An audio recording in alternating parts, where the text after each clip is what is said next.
প্রিয় শিক্ষার্থী বন্ধুরা, কেমন আছো তোমরা? আশা করি ভালো আছো। আজকে আমি জারণ বিজারণ অংশের জারণ বিজারণ বিক্রিয়াকে কিভাবে আয়ন ইলেকট্রন পদ্ধতিতে সমতাকরণ করা যায় তা সহজভাবে উপস্থাপন করে দেখাবো। যদি মনোযোগ সহকারে সেশনটি দেখো তাহলে তোমরা খুবই উপকৃত হবে এবং জারণ বিজারণ বিক্রিয়ার ভীতি কেটে যাবে বলে আমার বিশ্বাস।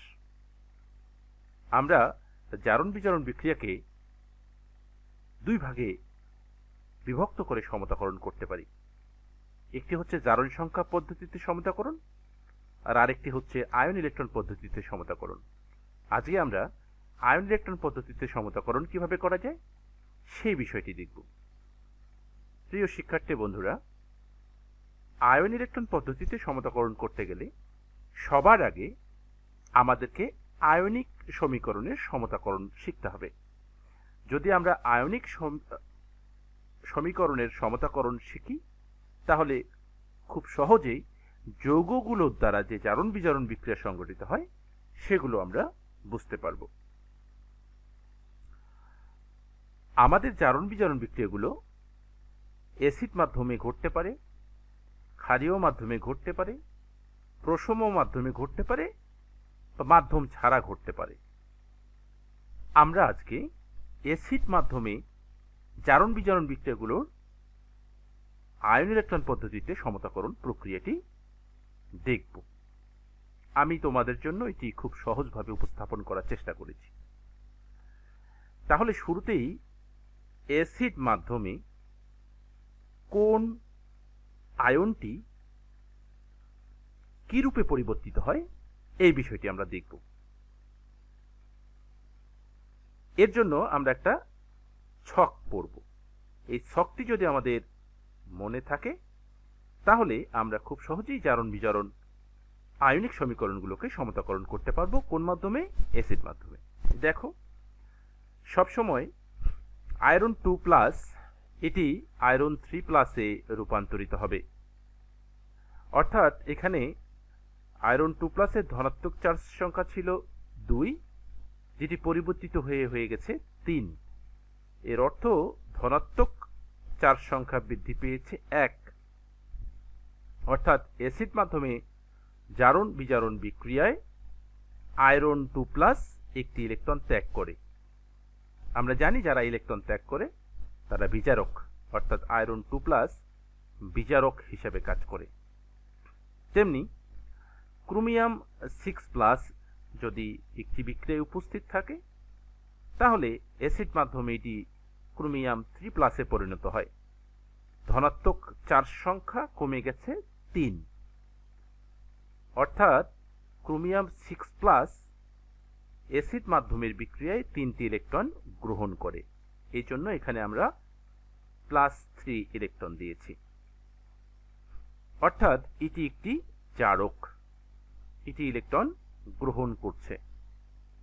অপরদিকে কপার 2+ যদি থাকে তাহলে সেটি হবে কপার প্লাস। ধনাত্মক চার্জ সংখ্যা কমে গেছে 1, অর্থাৎ কপার 2+ একটি ইলেকট্রন গ্রহণ করেছে। ম্যাঙ্গানিজ 7+ যদি উপস্থিত থাকে তাহলে এটি সর্বদাই ম্যাঙ্গানিজ 2+ হবে। ধনাত্মক চার্জ সংখ্যা হ্রাস পেয়েছে 5, অর্থাৎ এটি 5টি ইলেকট্রন গ্রহণ করেছে। সালফাইড, এখানে চার্জ সংখ্যা দেখো 2-, এটি সবসময় অ্যাসিড মাধ্যমে 0 হবে। অর্থাৎ এখানে যে অতিরিক্ত দুটি ইলেকট্রন ছিল এই আয়নটি অ্যাসিড মাধ্যমে এই দুটি ইলেকট্রন ত্যাগ করে ধাতব সালফারে রূপান্তরিত হবে, অর্থাৎ এটি দুটি ইলেকট্রন ত্যাগ করবে। সালফাইড আয়ন অ্যাসিড মাধ্যমে বিজারক রূপে কাজ করে। তেমনি পারক্সাইড আয়ন, এটি অতিরিক্ত দুটি ইলেকট্রন ত্যাগ করে অক্সিজেনে রূপান্তরিত হবে। এখানে অক্সিজেনের জারণ সংখ্যা 0, অর্থাৎ এটি দুটি ইলেকট্রন ত্যাগ করেছে। এই যে হলো দুটি ইলেকট্রন। এটি হচ্ছে অক্সালেট আয়ন, এখানে একটি কার্বনের জারণ সংখ্যা 3, এই যে আমি দেখিয়েছি 3। কিভাবে 3? আমরা খুব সহজে ছোট করে যদি উদাহরণ ধরি তাহলে এরকম, একটি অক্সিজেন -2, 4টি অক্সিজেন -8 হবে, কিন্তু এটি রাইট হ্যান্ড সাইডে আমরা নিয়ে গেলে হয়ে যাবে +8। সেখান থেকে যদি আমরা 2 বিয়োগ করি তাহলে হবে +6। দুটি কার্বন যদি +6 হয় তাহলে একটি কার্বন হবে +3। এখানে অক্সালেট আয়নে কার্বনের জারণ সংখ্যা 3+, কিন্তু এটি অ্যাসিড মাধ্যমে কার্বন ডাই অক্সাইডে রূপান্তরিত হয়, যেখানে কার্বনের জারণ সংখ্যা 4+। কিভাবে? 2 দুগুণে 4, অর্থাৎ এখানে একটি কার্বন একটি ইলেকট্রন ত্যাগ করেছে। কার্বন আছে কয়টি? 2টি। এখানে এর জন্য আমরা 2 দিয়েছি, তাহলে 2টি কার্বন ইলেকট্রন ত্যাগ করবে 2টি, অর্থাৎ অক্সালেট অ্যাসিড মাধ্যমে বিজারক রূপে কাজ করে।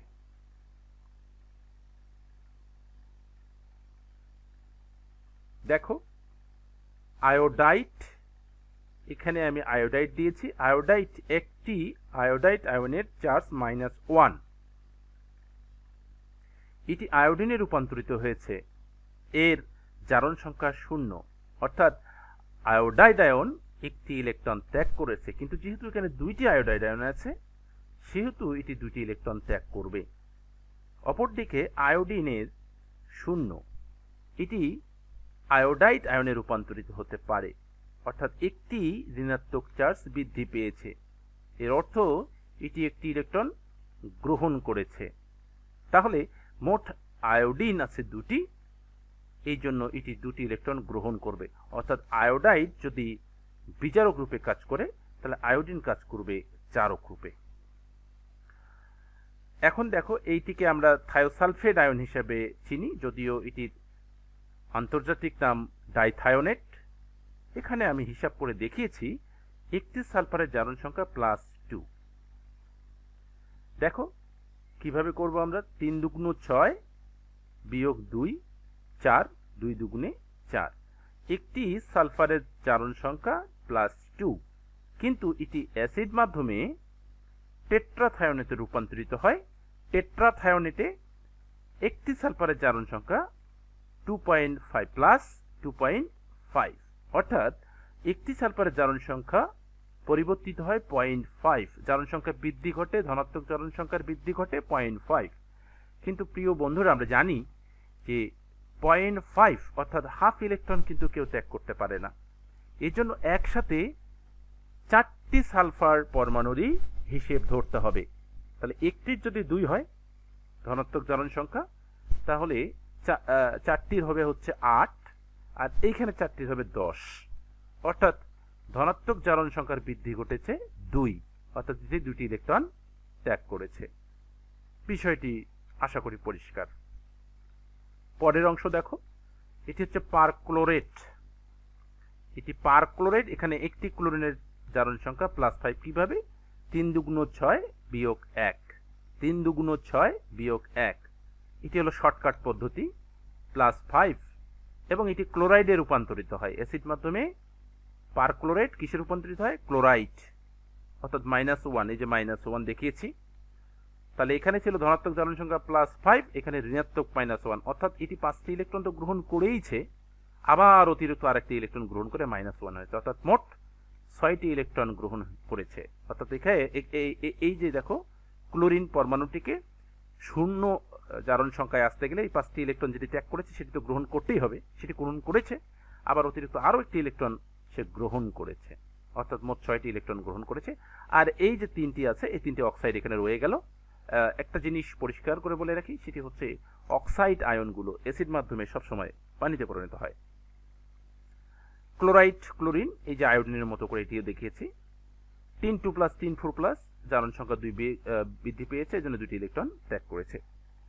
যদি তোমরা এই ছকটি মনে রাখতে পারো তাহলে চারণ বিজারণের সমতাকরণ আয়ন ইলেকট্রন পদ্ধতিতে তোমাদের নখদর্পণে চলে আসবে। আমি আরো 2টি ভিন্ন মাধ্যমে 2-1টি উদাহরণ দেখিয়েছি। দেখো এটি জেনে রাখা ভালো, ক্ষারীয় মাধ্যমে পারম্যাঙ্গানেট ম্যাঙ্গানেটে রূপান্তরিত হয়। +7 ছিল ম্যাঙ্গানিজের, এখানে +6, 4 দুগুণে 8 বিয়োগ 1 প্লাস 7, 4 দুগুণে 8 বিয়োগ 2 প্লাস 6, অর্থাৎ ধনাত্মক জারণ সংখ্যা 1। এই জন্য ক্ষারীয় মাধ্যমে পারম্যাঙ্গানেট একটি ইলেকট্রন গ্রহণ করে। অপরদিকে অক্সালেট প্লাস 3 এটি কার্বনেটে রূপান্তরিত হয়। অ্যাসিড মাধ্যমে কিন্তু এটি কার্বন ডাই অক্সাইড ছিল, এখানে কিন্তু কার্বনেট। এখানে একটি কার্বনের জারণ সংখ্যা বৃদ্ধি পেয়েছে 1, দুটি কার্বনের জন্য 2, অর্থাৎ ধনাত্মক জারণ সংখ্যা 1 বৃদ্ধি পাওয়ার কারণে এটি একটি ইলেকট্রন ত্যাগ করার কথা, যেহেতু দুইটি কার্বন আছে সেহেতু দুটি ইলেকট্রন ত্যাগ করবে। তেমনি প্রসম মাধ্যমে পারম্যাঙ্গানেট ম্যাঙ্গানিজ ডাইঅক্সাইডে রূপান্তরিত হয়। এখানে ছিল প্লাস 7, এখানে প্লাস 4, অর্থাৎ 3টি ইলেকট্রন এটি গ্রহণ করে। তাহলে বুঝতে পেরেছ নিশ্চয়ই যে এক এক মাধ্যমে এক এক আয়নের পরিবর্তিত অবস্থা কিন্তু এক এক রকম হয়। কাজে এই ছকগুলো যদি আমরা মনে রাখি তাহলে আমরা খুব সহজে জারণ বিজারণ বিক্রিয়াগুলোর আয়ন ইলেকট্রন পদ্ধতিতে সমতাকরণ করতে পারবো। তো সবসময় একটি কথাই বলছি, সেটি হচ্ছে জারণ বিজারণ বিক্রিয়া। আমরা জানি জারণ বিজারণ বিক্রিয়াকে কিন্তু একত্রে রিডক্স বিক্রিয়া বলে। এই রিডক্স বিক্রিয়ার দুটি ভাগ, একটি হচ্ছে জারণ বিক্রিয়া, একটি হচ্ছে বিজারণ বিক্রিয়া। এই জন্য আমরা বলি জারণ অর্ধ বিক্রিয়া, বিজারণ অর্ধ বিক্রিয়া। আয়ন ইলেকট্রন পদ্ধতিতে সমতাকরণ করলে বা করতে যাওয়ার পূর্বেই আমাদের কিছু জিনিস মেনে চলতে হবে। সেটি কি? যদি দর্শক আয়ন উপস্থিত থাকে একটি যৌগের, কোনটি দর্শক আয়ন? যেটি রাসায়নিক বিক্রিয়ায় উপস্থিত থাকে কিন্তু এই বিক্রিয়াতে সে অংশগ্রহণ করে না, অর্থাৎ ইলেকট্রন ত্যাগ বা গ্রহণ করে না, তাকে আমরা কি বলছি? তাকে আমরা দর্শক আয়ন বলছি। প্রথমেই আমাদের কি করতে হবে? দর্শক আয়নগুলি আলাদা করতে হবে, কারণ কেবলমাত্র জারক এবং বিজারক এই বিক্রিয়ায় অংশগ্রহণ করে আয়ন রূপে, সেগুলোকে আমরা আলাদা করে নেব। সেই জন্যই আমরা আয়নিক সমীকরণের সমতাকরণ আগে শিখব। কোন যৌগে কোন পরমাণুর জারণ সংখ্যার বৃদ্ধি ঘটেছে বা হ্রাস ঘটেছে এই বিষয়টি আমাদেরকে অবশ্যই খেয়াল করতে হবে, কারণ তারাই জারক এবং বিজারক রূপে কাজ করবে। পরমাণু বা আয়নের ধনাত্মক চার্জ সংখ্যা হ্রাস পেলে প্রক্রিয়াটি বিজারণ এবং ঋণাত্মক চার্জ সংখ্যা বৃদ্ধি পেলে প্রক্রিয়াটি জারণ। এটি আমরা জারণ বিজারণের সংজ্ঞা থেকে জানি। পরমাণু বা আয়নের ঋণাত্মক চার্জ সংখ্যা বৃদ্ধি পেলে প্রক্রিয়াটি বিজারণ এবং ঋণাত্মক চার্জ সংখ্যা কমলে জারণ রূপে বিবেচিত হয়, এটিও সংজ্ঞা থেকে আমরা জানি। এই কথাটি আগেই বলেছি যে অম্লীয় মাধ্যমে অক্সাইড আয়ন সবসময় পানিতে পরিণত হবে। তাহলে আমরা এখন জারণ বিজারণ আয়ন ইলেকট্রন পদ্ধতিতে সমতাকরণ শুরু করব এবং সেগুলো আয়নিক সমীকরণ, যেখানে দর্শক আয়ন উপস্থিত নেই। আগে আয়নিক সমীকরণগুলো যদি আমরা ভালো করে শিখতে পারি তাহলে অবশ্যই দর্শক আয়ন সংযুক্ত সে বিক্রিয়াগুলো আমাদের কাছে খুবই সহজ লাগবে। তাহলে আমরা শুরু করি। আয়নিক সমীকরণে সমতাকরণ। শুরুতে একটা সমীকরণ আমরা দেখি। দেখো, আয়রন 2+, এগুলো ভৌত অবস্থা, জলীয় ভৌত অবস্থা। আয়রন 2+ ডাইক্রোমেট আয়ন এবং এটি অ্যাসিড মাধ্যমে, এই জন্য H+ দেওয়া হয়েছে। ছোট্ট একটি জিনিস বলে রাখি, সেটি হচ্ছে এখানে অ্যাসিড মাধ্যম হিসাবে তোমরা সালফিউরিক অ্যাসিড, এটি বেস্ট, হাইড্রোক্লোরিক অ্যাসিড ব্যবহার করতে পারো। নাইট্রিক অ্যাসিড ব্যবহার না করাই উত্তম, কারণ নাইট্রিক অ্যাসিড নিজেই শক্তিশালী জারক, সে নিজেই জারণ বিজারণ বিক্রিয়ায় অংশগ্রহণ করবে, ফলে তোমাদের জন্য সমতাকরণটি অত্যন্ত কঠিন হবে, অর্থাৎ বিক্রিয়াটি ঝামেলাপূর্ণ হয়ে যাবে। এই জন্য আমরা মাধ্যম হিসাবে সবসময় সালফিউরিক অ্যাসিড অথবা হাইড্রোক্লোরিক অ্যাসিডকে ব্যবহার করি। দেখো, এই বিক্রিয়াটির ডান প্রান্ত দেখে তোমাদের কিছুটা ভরকে যাওয়ার কথা, যে ডান প্রান্তে হোয়াট কেন? ডান প্রান্তে কি কিছুই হবে না? এই জন্যই আমি তোমাদেরকে ছকটি পড়িয়েছি, যে আমরা যদি ছকটি জানি তাহলে ডান প্রান্তে কি হবে সেটি আমরা অটোমেটিক্যালি জেনে যাব। তাহলে কিভাবে হচ্ছে দেখো, তাহলে আমরা জানি যে অ্যাসিড মাধ্যমে আয়রন 2+ সবসময় কিছু পরিণত হয়? আয়রন 3+। তো আমরা বলেছি, আমি একটু আগেই বলেছি যে জারণ বিজারণ বিক্রিয়া মিলেই কিন্তু রিডক্স বিক্রিয়া। রিডক্স বিক্রিয়া একটি সম্পূর্ণ বিক্রিয়া, যার অর্ধেক বিক্রিয়া হচ্ছে জারণ আর অর্ধেক বিক্রিয়া হচ্ছে বিজারণ। এই জন্য এটাকে আমরা বলছি জারণ অর্ধ বিক্রিয়া। অর্ধ জারণ বিক্রিয়া কিন্তু নয়, আমরা বলছি কি জারণ অর্ধ বিক্রিয়া, আরেকটি হবে বিজারণ অর্ধ বিক্রিয়া। এই দুটি বিক্রিয়া মিলে হবে পূর্ণ বিক্রিয়া, যেটাকে আমরা রিডক্স বিক্রিয়া বলছি। তাহলে এখানে একটা জিনিস খেয়াল করো, আমরা জানি, একটু আগে ছকে পড়েছি, আয়রন 2+ সবসময় আয়রন 3+, অর্থাৎ ধনাত্মক চার্জ সংখ্যা 1 কি পেয়েছে? বৃদ্ধি পেয়েছে, অর্থাৎ এটি একটি জারণ প্রক্রিয়া। একটি ইলেকট্রন কি করেছে? আয়রন 2+ ত্যাগ করেছে। তাহলে এটিকে আমরা একটা সমীকরণ দিলাম, 1 নম্বর সমীকরণ। তাহলে একটি যেহেতু জারণ অর্ধবিক্রিয়া হয়েছে, তাহলে অবশ্যই অপরটি বিজারণ অর্ধবিক্রিয়া হবে। তাহলে এটি আমরা একটু পরিষ্কার করে নিই। একবার যদি আমরা বুঝতে পারি তাহলে আমাদের অবশিষ্টগুলোতে আর সমস্যা হবে না। দেখো, এটি একটি ডাইক্রোমেট আয়ন। এখানে একটি ক্রোমিয়ামের, বারবার উল্লেখ করছি, একটি ক্রোমিয়ামের হচ্ছে +6। কিভাবে?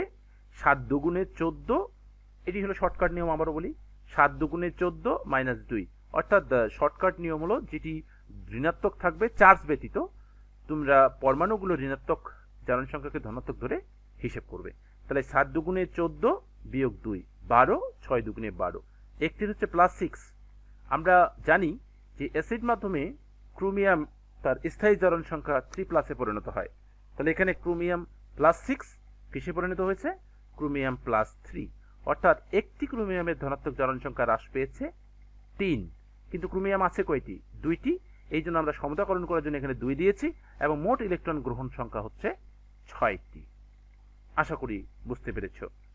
তাহলে আবারও বলি, এখানে একটি ক্রোমিয়ামের জারণ সংখ্যা +6, এখানে একটি ক্রোমিয়ামের জারণ সংখ্যা +3, অর্থাৎ একটি ক্রোমিয়ামের ধনাত্মক চার্জ সংখ্যা হ্রাস পেয়েছে 3, তাহলে দুটি ক্রোমিয়ামের জন্য হ্রাস পাবে 6, তাহলে ইলেকট্রন গ্রহণ করেছে কয়টি? 6টি। একটি লাইন আমি এখানে স্কিপ করেছি, এই যে 7টি অক্সাইড আয়ন হবে। আমি 7টি অক্সাইড আয়ন না লিখে, আমরা তো জানি যে অক্সাইড আয়নগুলো সবসময় অ্যাসিড মাধ্যমে পানিতে পরিণত হবে, এই জন্য 7টি অক্সাইডকে আমি সরাসরি 7টি পানিতে পরিণত করেছি। মনে রাখবে, যতটি এইভাবে, এটি হলো সংক্ষিপ্ত নিয়ম, যে যতটি এখানে অক্সিজেন ততটি অক্সাইড হবে এবং ততটি পানি হবে। তাহলে এখানে 7টি অক্সিজেন 7টি অক্সাইড হবে, 7টি অক্সাইড মানে 7টি পানি, এই যে 7টি পানি। তাহলে এখানে 7টি পানি লিখতে গেলে এখানে কিন্তু 14টি হাইড্রোজেন অতিরিক্ত হয়ে যায়। সেটিকে সমতা করার জন্য আমরা ডান প্রান্তে 14টি H+ দিয়ে দিয়েছি। কেন H+ দিয়েছি? বিকজ এখানে হাইড্রোজেন হিসেবে থাকবে না, হাইড্রোজেন আয়ন হিসেবে থাকবে। এই হলো আমাদের বিজারণ অর্ধবিক্রিয়া। তাহলে এটিকে আমরা সমীকরণ 2 দিই। দেখো, 1 এবং 2 নম্বর সমীকরণে একটি বিষয় মিল নেই, সেটি হলো ইলেকট্রন সমতাকরণ। তো ইলেকট্রন সমতাকরণ করার জন্য আমরা কি করছি? 1 নম্বরকে আমরা 6 দিয়ে গুণ করব, গুণ করে 2 নম্বরের সাথে যোগ করব। যদি দুটি যোগ করি তাহলে আমাদের আয়নিক সমীকরণের সমতাকরণ হয়ে যাবে। দেখো, 1 নম্বর সমীকরণকে 6 দিয়ে গুণ করে 2 এর সাথে যোগ করে পাই। ব্যাস, এই আমাদের সমতাকরণ হয়ে গেল। আমাদের ইলেকট্রনটা কাটা যাবে, তাহলে আমাদের 6 আয়রন 2+ ডাইক্রোমেট প্লাস 14H+, এই দিক থেকে রাইট হ্যান্ড সাইডে বা ডান প্রান্তে 6 আয়রন 3+, 2 ক্রোমিয়াম 3+, এবং 7 অণু পানি। এইভাবে আমাদের আরো কিছু উদাহরণ আছে, আমরা উদাহরণগুলো লক্ষ্য করি। দেখো, আয়রন 2+ পারম্যাঙ্গানেট H+। ডান প্রান্তে পূর্বের বিক্রিয়া আমরা দেখেছি, কিছু না থাকলেও আমাদের সূত্রের টানেই ডান প্রান্ত কিন্তু চলে আসে। কাজে ডান প্রান্তে কি আছে বা নেই সেটি আমাদের ভাববার বিষয় নয়। প্রিয় শিক্ষার্থী বন্ধুরা, একটা জিনিস আমি এখানে আবারও উল্লেখ করি, সেটি হচ্ছে আমাদের কিন্তু এখানে জারক হিসাবে অধিকাংশ সময় ডাইক্রোমেট আয়ন অথবা পারম্যাঙ্গানেট আয়ন ব্যবহৃত হবে। কাজেই আমাদের ডাইক্রোমেট আয়নের পরিবর্তনটি এবং পারম্যাঙ্গানেট আয়নের পরিবর্তনটি খুব ভালোভাবে লক্ষ্য করতে হবে। তাহলে একটু আগেই দেখেছি এটি আয়রন 2+ আয়রন 3+ এ পরিণত হবে, জারণ অর্ধবিক্রিয়া। এটি আমরা দেখেছি একটু আগেই, নতুন করে বোঝানোর কিছু নেই। পরেরটি দেখো, তাহলে পরেরটি বিজারণ অর্ধবিক্রিয়া হবে। বিজারণ অর্ধবিক্রিয়াটা কি? এখানে কিন্তু একটি ম্যাঙ্গানিজ +7, কিভাবে? 4 দুগুণে 8 বিয়োগ 1, 7। একটি ম্যাঙ্গানিজ এখানে +7। আমরা জানি অ্যাসিড মাধ্যমে ম্যাঙ্গানিজ সবসময় +2 এ পরিণত হয়। তাহলে ধনাত্মক চার্জ সংখ্যা কত হ্রাস পেয়েছে? ধনাত্মক চার্জ সংখ্যা হ্রাস পেয়েছে হচ্ছে 5, অর্থাৎ এই বিক্রিয়ায় ম্যাঙ্গানিজ 5টি ইলেকট্রন গ্রহণ করে, এই যে 5টি ইলেকট্রন লিখেছি। তাহলে 4টি অক্সাইড হবে, 4টি পানি হবে, এই যে 4টি পানি ডান প্রান্তে যোগ করেছি। তাহলে এখানে মোট হাইড্রোজেন অতিরিক্ত হয় 8টি, সেটিকে সমতাকরণ করার জন্য বাম প্রান্তে এই 8টি হাইড্রোজেন যোগ করেছি। আমি এই বিক্রিয়াটি আবার বলছি, খেয়াল করো। এখানে একটি ম্যাঙ্গানিজের +7, কিভাবে? 4 দুগুণে 8 -1 +7। ম্যাঙ্গানিজ +7 সবসময় ম্যাঙ্গানিজ 2+ এ রূপান্তরিত হয়, অর্থাৎ ধনাত্মক চার্জ সংখ্যা হ্রাস পেয়েছে 5, এই যে 5টি ইলেকট্রন আমি এখানে যোগ করে দিয়েছি। আর এখানে যে অক্সিজেন আছে এটি কিন্তু এমনিতেই কোথাও কোনো কাজে লাগেনি, এই জন্য যদি কোথাও কোনো কাজে না লাগে তাহলে এটি সরাসরি পানিতে পরিণত হবে। পানিতে পরিণত হয়েছে কয়টি? 4টি। এখানে মোট হাইড্রোজেন অতিরিক্ত হয়েছে কয়টি? 8টি। এই জন্য ব্যালেন্স করার জন্য আমি বাম প্রান্তে 8টি হাইড্রোজেন দিয়ে দিয়েছি। এটি হলো সমীকরণ 2। 1 এবং 2 নম্বর সমীকরণের মধ্যে যে মিলটি নেই সেটি হচ্ছে ইলেকট্রনের মিল নেই। আয়নের সমতাকরণ হয়েছে কিন্তু ইলেকট্রনের সমতাকরণ হয়নি। এই জন্য 1 নম্বর সমীকরণকে 5 দিয়ে গুণ করে 2 নম্বর সমীকরণের সাথে যোগ করলে আমাদের এই বিক্রিয়াটির সমতাকরণ হয়ে যাবে। করেছি দেখো, এই iron 2 plus 5 iron 2 plus 5 electron 5 iron 3 plus permanganate 5 electron 8s plus manganese 2 plus 4 molecule water. তাহলে এটাকে যোগ বিয়োগ করলে আয়রনটা কাটা যাবে। তাহলে 5 আয়রন 2 প্লাস, এটি হচ্ছে permanganate 8s plus 5 iron 3 plus manganese 2 plus 4 অণু পানি। বিষয়টি আমি তোমাদের কাছে সহজভাবে উপস্থাপন করার চেষ্টা করছি। আশা করি তোমাদের বুঝতে সমস্যা হচ্ছে না। তাহলে আমরা আর একটি বিক্রিয়া দেখি। তাহলে দেখো, এটি হচ্ছে oxalate permanganate 8 plus H plus, এখানে 8 আমি দিয়েছি, নাও দেওয়া থাকতে পারে। তাহলে এটি তো বারবারই আমি বলছি যে পারম্যাঙ্গানেট কিন্তু জারক হিসেবে কাজ করে, তাহলে আমাদের এই অংশটুকু অবশ্যই বিজারক হিসেবে কাজ করবে। তাহলে আমরা দেখি, একটু আগেই আমরা দেখেছি চার্টটি, যে অক্সালেট আয়ন সবসময় অ্যাসিড মাধ্যমে কার্বন ডাই অক্সাইডে রূপান্তরিত হয়। এখানে অক্সালেটে একটি কার্বনের +3, কেমনে +3? এই 4 দুগুণে 8 মাইনাস 2, 4 দুগুণে 8 মাইনাস 2, কারণ একটা অক্সিজেন -2 কে আমরা প্লাস ধরবো মুখে মুখে যদি হিসাব করতে চাই। তাহলে -8 মানে +8, 2 বিয়োগ করলাম তাহলে হয় 6, একটির হবে +3, কারণ দুটি আছে, দুটির হলো যদি +6 হয় তাহলে একটির হবে +3। আর কার্বন ডাই অক্সাইডে 2 দুগুণে 4 +4 হয়, অর্থাৎ একটি কার্বনের ধনাত্মক চার্জ সংখ্যা বৃদ্ধি পেয়েছে +1, কিন্তু আমার কার্বন আছে কয়টি? 2টি, এই জন্য সেটি 2টি ইলেকট্রন ত্যাগ করেছে। অর্থাৎ ধনাত্মক চার্জ সংখ্যা বৃদ্ধি পাওয়ার অর্থ হলো ইলেকট্রন ত্যাগ করা। এখানে কয়টি ইলেকট্রন ত্যাগ করেছে? 2টি ইলেকট্রন ত্যাগ করেছে। এবং এখানে কিন্তু ব্যালেন্স সমীকরণটি দেখো, অতিরিক্ত কোনো অক্সিজেন কিন্তু নেই। এই যে 2 দুগুণে 4টে অক্সিজেন হয়ে গেছে, 2টি কার্বন 2টি কার্বন। যদি অতিরিক্ত অক্সিজেন না থাকে তাহলে সেটি কিন্তু কোনোভাবেই পানিতে পরিণত হবে না, পানি হওয়ার কোনো সুযোগ নেই। যেহেতু এখানে অতিরিক্ত অক্সিজেন নেই সেহেতু এখানে কোনো পানি হয়নি। তাহলে এটি যদি জারণ অধিবিক্রিয়া হয় তাহলে অবশিষ্ট অংশটি অবশ্যই বিজারণ অধিবিক্রিয়া। তো বিজারণ অধিবিক্রিয়া অংশটি একটু আগে আমরা দেখেছি, এই জন্য আমি আর ব্যাখ্যা করলাম না। Permanganate +5 electron 8s plus manganese 2 plus 4 অণু পানি। এখানেও একটা জিনিস দেখো, 1 নম্বর এবং 2 নম্বর সমীকরণে আয়নগুলোর সমতাকরণ হয়েছে, যেটি সমতাকরণ নেই সেটি হলো ইলেকট্রন। যেহেতু আয়ন ইলেকট্রন উভয় ব্যালেন্স করতে হবে, এই জন্য 1 নম্বর সমীকরণকে আমরা গুণ করব 5 দিয়ে এবং 2 নম্বর সমীকরণকে গুণ করব 2 দিয়ে, করে সমীকরণ দুটি আমরা যদি যোগ করি তাহলে আমাদের সমতাকৃত সমীকরণটি পাওয়া যাবে। দেখো, এই দেখো, তাহলে 5 অক্সালেট -10 ইলেকট্রন 5 দিয়ে গুণ করেছি, 10 কার্বন ডাই অক্সাইড 2 পারম্যাঙ্গানেট 10 ইলেকট্রন 16s প্লাস 8 16 হয়ে গেছে, 2 ম্যাঙ্গানিজ 2 প্লাস 8 মলিকুল ওয়াটার। এই 10টি ইলেকট্রন বাদ যাবে, তাহলে আমাদের সমতাকৃত সমীকরণটি হবে 5 oxalate 2 permanganate 16s plus 10 carbon ডাই অক্সাইড 2 ম্যাঙ্গানিজ 2 প্লাস 8 মলিকুল ওয়াটার। ঠিক অনুরূপভাবে আমরা আরেকটি বিক্রিয়া দেখি। এটি হলো পারঅক্সাইড এবং ডাইক্রোমেট আয়ন। শিক্ষার্থী বন্ধুরা, আমি তোমাদের কিন্তু বলেছি যে এখানে আমাদের অ্যাসিড মাধ্যমে পারম্যাঙ্গানেট অথবা ডাইক্রোমেট আয়নই ব্যবহৃত হবে সবসময়। তাহলে এখানে আমরা চার্ট থেকে জানি যে O2 2- সবসময় অক্সিজেনে পরিণত হয়, এর জারণ সংখ্যা 0। এখানে 2টি চার্জ বেশি ছিল, 2টি ইলেকট্রন ত্যাগ করেছে। তাহলে এটিকে 1 নম্বর সমীকরণ দিয়েছি। এটি যদি আমাদের জারণ অর্ধবিক্রিয়া হয় তাহলে অবশিষ্টটি অবশ্যই বিজারণ অর্ধবিক্রিয়া হবে। বিজারণ অর্ধবিক্রিয়ার ক্ষেত্রে এটি আমি একটু আগে বুঝিয়েছি যে এখানে ক্রোমিয়াম +6 যেটি +3 পরিণত হয়, অর্থাৎ 3টি ইলেকট্রন সে গ্রহণ করে, যেহেতু 2টি ক্রোমিয়াম এই জন্য 6টি ইলেকট্রন গ্রহণ করেছে। এই অক্সিজেন 60টি অক্সিজেন 60টি অক্সিজেন হিসেবে ধরেছি, যদিও যেটি অক্সাইড, তো অক্সিজেন হিসেবে ধরে আমি এখানে 60টি পানি লিখেছি। এখানে 60টি পানি লিখলে ডান প্রান্তে 14টি হাইড্রোজেন অতিরিক্ত হয়, এটি ব্যালেন্স করার জন্য বাম প্রান্তে 14টি হাইড্রোজেন আমি দিয়ে দিয়েছি। এটি S+ দিয়েছি, যেহেতু অ্যাসিড মাধ্যম এই জন্য হাইড্রোজেন না হয়ে S+ হয়েছে। তাহলে 1 নম্বর এবং 2 নম্বর সমীকরণে যদি আমরা সমতা করতে চাই তাহলে 1 নম্বর সমীকরণকে 3 দিয়ে গুণ করতে হবে, তাহলে ইলেকট্রনটা ব্যালেন্স হবে। ব্যালেন্স করে আমরা যোগ বিয়োগ করলেই আমাদের সমীকরণের সমতাকরণ হয়ে যাবে। এই দেখো, তাহলে আমাদের সমতাকরণ সমীকরণটা দাঁড়ালো কি? 3 peroxide plus dichromate plus 14s plus 3 oxygen 2 chromium 3 plus 7 molecule water.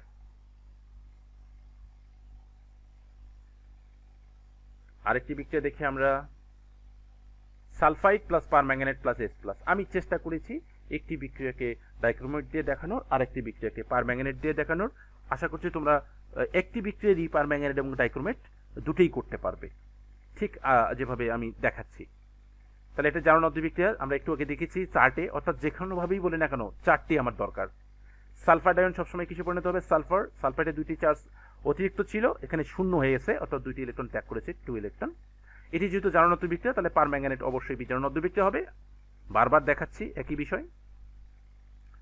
Manganese +7 এখানে 2 প্লাস হয়েছে, 5টি ইলেকট্রন গ্রহণ করেছে, 4টি অক্সিজেন কাজে লাগেনি, এটি অক্সাইড হিসাবে পানিতে পরিণত হয়েছে। ডান প্রান্তে হাইড্রোজেন বেশি হয়েছে 8টি, সেটিকে ব্যালেন্স করার জন্য আমি বাম প্রান্তে H+ যোগ করে দিয়েছি। 1 এবং 2 নম্বর সমীকরণের একটি ব্যালেন্স নেই, সেই ব্যালেন্সটি হচ্ছে ইলেকট্রন। এটি ব্যালেন্স করার জন্য 1 নম্বর সমীকরণকে 5 এবং 2 নম্বর সমীকরণকে 2 দিয়ে গুণ করব আমরা। গুণ করে যোগ করলে আমাদের সমীকরণটি ব্যালেন্স হয়ে যাবে। দেখো 5 sulphide 10 electron, 5 sulphur, 2 permanganate 10 electron, 16s+, 2 Mn2+, 8 molecule water. এই 10টা ইলেকট্রন বাদ যাবে, তাহলে হবে 5 sulphide 2 permanganate plus 16s+, 5a sulphur plus 2 manganese 2+ plus 8 molecule water. আরেকটি বিক্রিয়া আমি দেখে আজকের মতো শেষ করব এবং একটি শর্টকাট পদ্ধতি দেওয়ার চেষ্টা করব, দেখি এটি তোমাদের কাজে লাগবে আশা করি। এটি আমরা জানি আয়োডাইড সবসময় আয়োডিনে রূপান্তরিত হয়। তাহলে এখানে একটি ইলেকট্রন বেশি ছিল, সেটি ছেড়ে দিয়েছে। এখানে শূন্য, যেহেতু আয়োডিন যেহেতু শূন্য, যেহেতু দুইটি আয়োডাইড 2টি ইলেকট্রন ছাড়বে, এই যে 2টি ইলেকট্রন ছেড়ে দিয়েছে। সমীকরণ 1। এটি যেহেতু জারণ অর্ধবিক্রিয়া তাহলে অপরটি অবশ্যই কি হবে, বিজারণ অর্ধবিক্রিয়া। এটি আমি দেখিয়েছি, এই জন্য এখানে আমি জারণ সংখ্যাটা এই বিক্রিয়ায় আমি তুলে নিয়ে আসিনি, যেহেতু বারবার একই বিক্রিয়া দেখাচ্ছি। তাহলে ডাইক্রোমেট 6 ইলেকট্রন, 14s+, 2 ক্রোমিয়াম 3+ এবং 7 মলিকুল ওয়াটার। এখানে একটি জিনিস আমরা এখন করব ইলেকট্রন ব্যালেন্স করার জন্য। 1 নম্বর সমীকরণকে 3 দিয়ে গুণ করে 2 নম্বর সমীকরণের সাথে যোগ করে দেব। যোগ করলে আমাদের সমীকরণটি চলে আসবে। এটি হচ্ছে 6 iodide dichromate plus 14s+, 3 iodine, 2 chromium 3+ এবং 7 মলিকুল ওয়াটার।